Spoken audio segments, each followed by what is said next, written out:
Hello అండి, welcome to Ramya Krishna vlog. So friends, ఈరోజు ఒక ప్రోడక్ట్ అయితే నేను ఆన్లైన్లో ఆర్డర్ చేశాను. సో అన్బాక్సింగ్ వీడియో అండి. ఒకసారి చూసేద్దాం నేను ఏ ప్రోడక్ట్ ఆర్డర్ చేశాను అన్నది.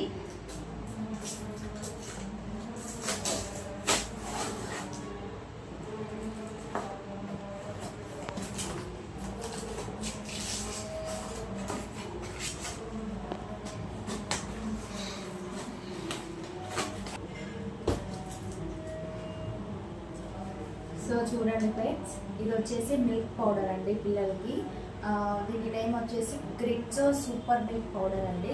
యాక్చువల్గా ఇది నేను మా పాప కోసం గ్రోత్ కోసం ఇన్స్టాగ్రామ్లో చూసి ఆర్డర్ చేసుకున్నాను. సో ఇది ఇంకా యూజ్ చేయలేదు. ఇప్పటి నుంచి యూజ్ చేసిన తర్వాతకి బెస్ట్ అనిపిస్తే మాత్రం నెక్స్ట్ దీని గురించి కూడా వీడియో చూస్తాను. తప్పకుండా నా ఛానల్ని ఫాలో అవ్వండి. చూసిన వాళ్ళు లైక్ చేయండి, షేర్ చేయండి అండ్ కామెంట్ చేయండి. Thank you.